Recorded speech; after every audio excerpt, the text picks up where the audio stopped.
और फिर भी देश के लोग उनको दोबारा और तेबारा लोकसभा में भेजते हैं, तो इस देश में यही होगा, होने दीजिए, इस पर सवाल मत कीजिए। इस देश के मुकद्दर में ही यही है कि जिसका वीडियो वायरल हो सार्वजनिक रूप से, जो ये कहे कि हम चू बना रहे हैं, देखो हमने लाइन लगवा के लाइन वालों को भी हमने देशभक्ति से जोड़ दिया, मरने वालों को भी देशभक्ति से जोड़ दिया, कुंभ में जो मर गया वो भी सीधे स्वर्ग चला गया, फला जो मर गया वो भी देशभक्त हो गया। एक को देशभक्ति इस देश में नहीं है। जो टोपी पहनता, दाढ़ी रखता है, उसको जहाँ देखो वहीं इनकाउंटर कर दो।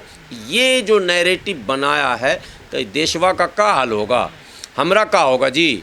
चूँकि मंदिर में चोरी हो या दरगाह में हो या ट्रस्ट में हो, ये मैं एक विवादित शब्द अगर कह दूं तो सभी धर्म के धर्मगुरु कहीं बुरा मान जाएंगे। हमारे धर्म के धर्मगुरु नागरिक नहीं है। नहीं, नागरिक तो हम भारत के हैं, लेकिन धर्म जब धंधा बन जाता है तो वहाँ फिर ये इस तरह की घटनाएं घटती रहती हैं। मैं एक लाइन में एक बात कहता हूँ। अच्छा, एक सवाल और भी आ रहा है जो आपने पूछ लिया, तो ये सवाल कई लोगों ने पूछ लिया। आप तो कह रहे हैं कि आप भारतीय हैं तो आपको ये अधिकार है। एक वर्ग ये कह रहा है कि हमारे मंदिर में चोरी हुई, तुम्हारा क्या मतलब है? वो तो सपा के लिए बोला जा रहा है। ठीक है, मंदिर हमने बनाया, हम चोरी करें या कुछ करें। अच्छा, ये बात वो लोग पूछ रहे हैं जो वक्त के मुद्दे पर भी चिल्ला रहे थे कि लूट रहे हो, खा रहे हो, जो मस्जिदों के राष्ट्रीयकरण की बात भी कर रहे थे। हालांकि लोगों के संज्ञान में नहीं है, तो आपके माध्यम से मैं बता दूं कि मस्जिदें अधिकांश जो पुरातात्विक हैं वो उनका राष्ट्रीयकरण ही है। उनके आय से मुस्लिम समाज को कुछ भी नहीं मिलता। वो पुरातत्व विभाग उसका कलेक्टर होता है, डीएम उसका मेन हेड होता है, जिस जिला में भी वो हो। तो एएसआई प्रोटेक्टेड जो भी मस्जिदें हैं वही सरकारी हैं। बाकी मस्जिदें तो हम अपने चंदे से बनाते हैं, चंदे से चलाते हैं, और वहाँ चोरी की गुंजाइश नहीं रहती है। इसलिए नहीं रहती कि वो महल्ले के लोगों के द्वारा संचालित किया जाता है, और उसमें महल्ले में हर शुक्रवार को हमारे यहाँ हिसाब होता है, और होता नहीं है हिसाब, लिख के टांग दिया जाता है कि इस शुक्रवार को इतने पैसे आए, इससे पहले इतने खर्च हुए, और महीना के अंतिम शुक्रवार को पूरे महीने का हिसाब टांग दिया जाता सूचना पट पर, नोटिस बोर्ड पर। तो वहाँ तो गुंजाइश ही नहीं है। तीसरे, हमारे यहाँ ये अधिकार सबको प्राप्त है, जितने भी मुसल्ली, नमाजी, उस मस्जिद से जुड़े हुए लोग, उनको ये अधिकार है कि कभी भी वो ऐलान करके रोक के हिसाब मांग सकते हैं। और जो कैशियर, सचिव और अध्यक्ष होगा, वो बाध्य है कि उसको हिसाब देना पड़ेगा, अन्यथा उसको हम लोग बदल भी देते हैं। इसलिए ये हमारा तो विषय नहीं है। लेकिन मंदिरों की व्यवस्था जो है वो पूरा भारत जानता है, वो हमारा बड़ा भाई हिंदू समाज भी जानता है। वो निजी पुजारियों के हाथों में होता है, कमेटियाँ कम होती हैं, कई जगह ट्रस्ट के माध्यम से संचालित है, वो तो ठीक है। राम मंदिर में भी ट्रस्ट ही था। ये ट्रस्ट विशुद्ध रूप से सरकारी ट्रस्ट था। ट्रस्ट, हर ट्रस्ट सरकारी है, लेकिन ट्रस्ट ट्रस्टी का है। लेकिन राम मंदिर का जो ट्रस्ट है, ये ट्रस्ट ट्रस्टी का नहीं, ये ट्रस्ट ही सरकार के द्वारा बनाया गया। सरकार के चहेते लोगों को नियुक्ति करके उनको अधिकार देकर उनके हवाले किया गया। मोदी जी ने बनाया साहब खुलकर। देखिए, हमें नहीं अधिकार है ये बात बोलने का, लेकिन धार्मिक दृष्टिकोण से अगर बोलें, मैं दूसरे धर्मों के विषय में क्यों बोलूँ, लेकिन शंकराचार्य जी बोले और उनके धर्मगुरु बोल भी रहे हैं। उनके शिलान्यास से लेके, निर्माण से लेके, उद्घाटन से लेके, कमेटियों के गठन से लेके, ध्वजारोहण से लेके और आज तक के सारे क्रियाकलापों में कहीं कोई संत की भूमिका नहीं। वो जो निपेंद्र मिश्रा हैं वो कब के संत हो गए भाई? वो तो अफसर थे, वो तो डीजी रहे हैं, वो तो गोली चलवाए थे राम भक्तों पर। ठीक है, सारा आरोप जो है चला गया मुलायम सिंह जी पे, और मलाई मार रहे हैं निपेंद्र मिश्रा जी। तो ये जो चंपत राय जी हैं, ये कहाँ से डिग्री लाए हैं? आचार्य हैं कि चतुर्वेदी हैं कि कहीं किसी अखाड़े से इनको महामंडलेश्वर की डिग्री? कुछ भी नहीं है। हिंदू परिषद से है ना वो। फिर वही बात, वही वो तो सामान्य बात हो गई किसी संगठन से होना। धार्मिक उपाधि तो नहीं है ना इनके पास, लेकिन निगरानी इन्हीं लोग कर रहे हैं। ठीक है, सरकार ने जिससे चाहा करवाया, लेकिन चोरी अगर हुई है देश में कहीं भी, मस्जिद में हो, मंदिर में हो, गुरुद्वारे में हो, चर्च में हो, बौद्ध विहार में हो, किसी घर के व्यक्ति के घर में हो जाए, गोदाम में हो जाए, फैक्ट्री में हो जाए, चोर तो चोर है।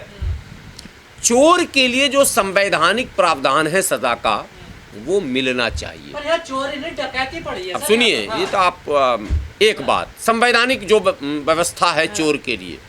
दूसरे, एक धार्मिक व्यवस्था भी है, दंड विधान।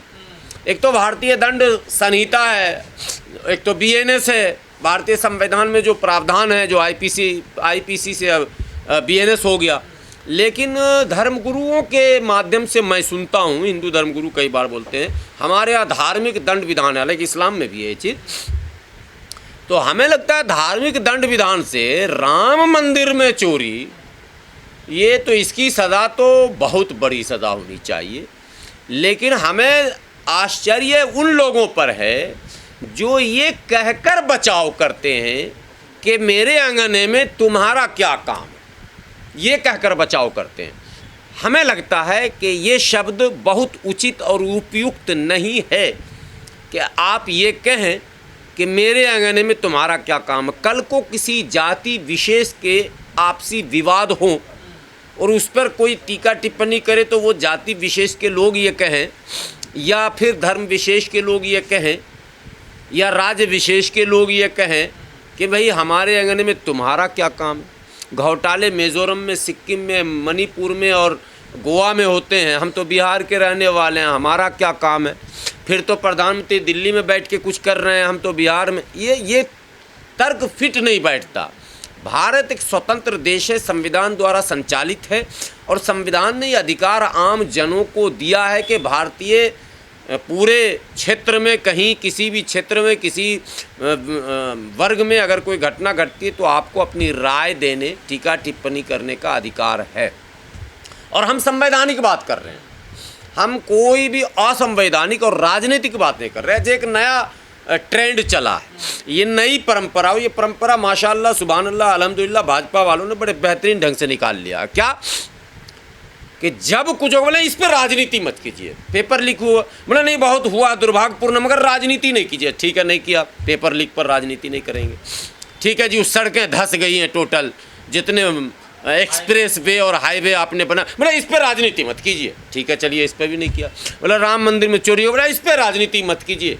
बोला जी फलां जगह पे बहुत ज़्यादा हत्या, लूट, बलात्कार हो रहा है, आप फिर राजनीति कर रहे हैं, यार इस पर राजनीति मत कीजिए, बहुत संवेदनशील विषय है। भैया अब हमको भाजपा वो लिस्ट दे दे कि राजनीति करें किस पर, ये लिस्ट भी तो आना चाहिए सामने का, आखिर राजनीति किस पर करें।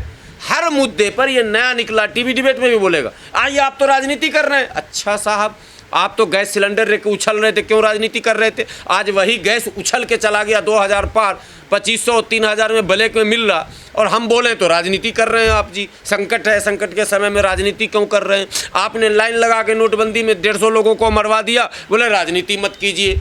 मैं जाना, मनोज तिवारी जी का एक वीडियो वायरल है, आप भी देखते होंगे। नोटबंदी के द्वारा देश पड़ा है संकट में, लगी है लंबी लाइन, याद है वो वाला? सुधांशु त्रिवेदी भी जी जी जी। और वो कह रहे हैं मैंने वो शब्द कैमरे पर के हमने बना दिया, चू बना दिया सबको, ठीक है। और फिर भी देश के लोग उनको दोबारा और तेबारा लोकसभा में भेजते हैं, तो इस देश में यही होगा, होने दीजिए, इस पर सवाल मत कीजिए। इस देश के मुकद्दर में ही यही है कि जिसका वीडियो वायरल हो सार्वजनिक रूप से, जो ये कहे कि हम चू बना रहे हैं। देखो, हमने लाइन लगवा के, लाइन वालों को भी हमने देशभक्ति से जोड़ दिया, मरने वालों को भी देशभक्ति से जोड़ दिया। कुंभ में जो मर गया वो भी सीधे स्वर्ग चला गया, फला जो मर गया वो भी देशभक्त हो गया। एक को देशभक्ति इस देश में नहीं है। जो टोपी पहनता, दाढ़ी रखता है, उसको जहाँ देखो वहीं इनकाउंटर कर दो। ये जो नैरेटिव बनाया है, तो देशवा का क्या हाल होगा, हमरा का होगा जी? मियाँ जी से पूछिएगा, बोले अभी भी लात जूता खाता हूँ, बड़े मजे से रहता हूँ, अभी भी बिरयानी खाता हूँ। सवाल ये उठ रहा, अगर राम मंदिर में कोई मुसलमान होता तो फिर क्या होता इस कमेटी में? कई मंदिरों में भारत में मुसलमान सेवा दे चुके हैं, ये आपको बता दूं। और बाबा हमारे योगी आदित्यनाथ जी, माननीय मुख्यमंत्री उत्तर प्रदेश, जिस गुरु गोरखनाथ मंदिर के आज मठाधीश हैं, उस गोरखनाथ मंदिर में कैशियर के पद पर मुसलमान कई वर्षों तक रहा है। उसके निर्माण कार्य का इंचार्ज मुसलमान कई वर्षों तक रहा है। एक कट्टे सीमेंट का भी घोटाला नहीं हो सका, 1 रुपये का भी घोटाला नहीं हो सका, कोई साबित नहीं कर सका।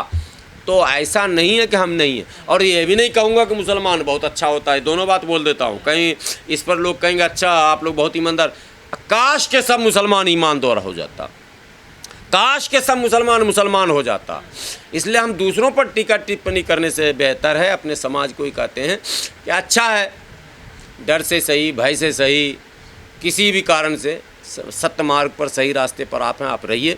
जिनका शोषण अपीजमेंट हो रहा है, जिनका तुष्टीकरण हो रहा है, अगर वो तुष्टीकरण में ही खुश हैं, मुसलमान भी बहुत साल खुश रहा ना सेकुलर पार्टियों के तुष्टीकरण से, तो बड़े भाइयों को भी रहने दीजिए खुश।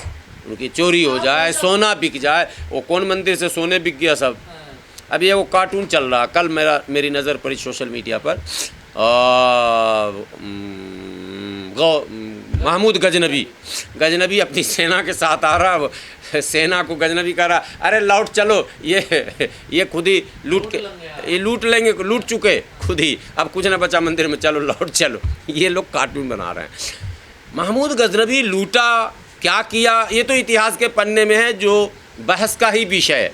लेकिन हमने तो सारी चीज़ें इन्हीं आँखों से देख ली।